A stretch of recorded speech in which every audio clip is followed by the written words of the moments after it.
O livro de Segundo Crônicas, ele dá continuidade à narrativa iniciada lá no livro de Primeiro Crônicas e oferece uma visão teológica e histórica a respeito dos reinados de Davi e também das suas consequências. Esse texto ele foi compilado durante ou após o exílio da Babilônia. Ele reflete uma perspectiva sacerdotal voltada para a restauração da história de Judá.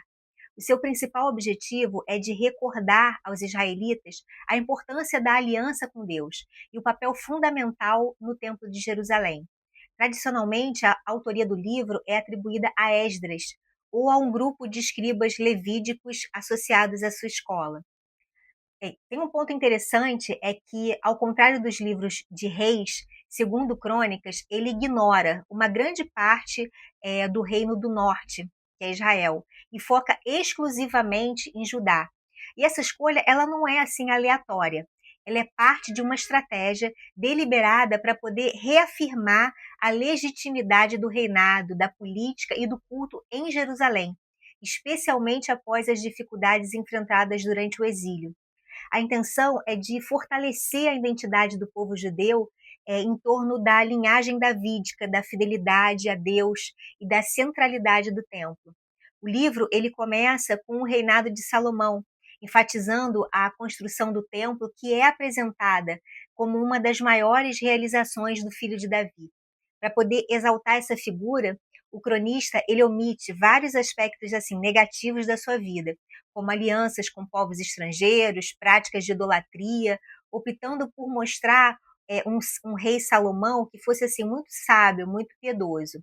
E o templo ele é visto como um símbolo máximo da presença divina entre o povo. Depois de abordar o reinado de Salomão, o texto ele narra os reinados de vários reis de Judá, desde Roboão até o cativeiro babilônico. E cada um deles é avaliado de acordo com a sua fidelidade ao Senhor e de acordo com o culto do templo. Então você tem reis como Assá, Josafá, Ezequias e Josias que são retratados assim de forma positiva, enquanto você tem figuras como Acais e Manassés que são criticados, né, devido às suas práticas religiosas inadequadas.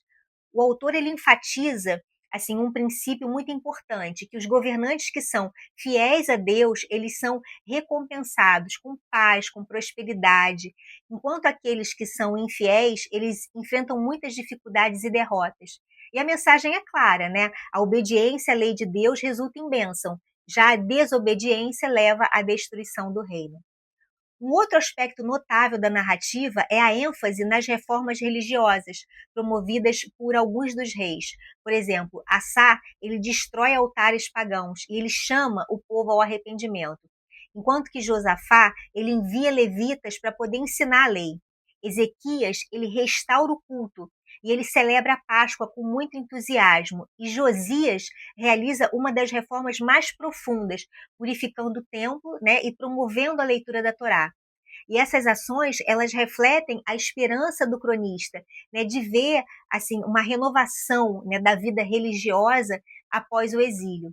Além disso, o livro ele enfatiza a importância da oração e da intervenção divina. Os reis que buscam a Deus em oração, eles são frequentemente atendidos. Ezequias, por exemplo, ele é livrado de uma ameaça síria e até Manassés, após se arrepender das suas transgressões, ele consegue ser restaurado.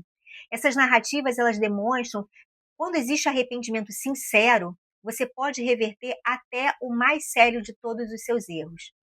Os profetas, eles também são mencionados, embora com menos destaque do que no livro de Reis.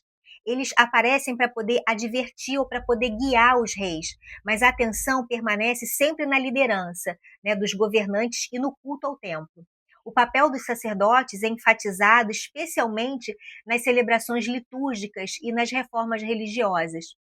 Quando trata da queixa de Jerusalém e do exílio babilônico, o cronista ele faz assim de uma forma bem resumida, mas a gente nota que essa calamidade é resultado da infidelidade do povo e do desprezo à palavra profética. Contudo, o livro ele encerra, né, com uma mensagem de muita esperança. O decreto do rei Ciro, né, rei da Pérsia, permitindo o retorno dos judeus e a reconstrução do templo. Isso simboliza a continuidade do plano divino para o povo de Israel.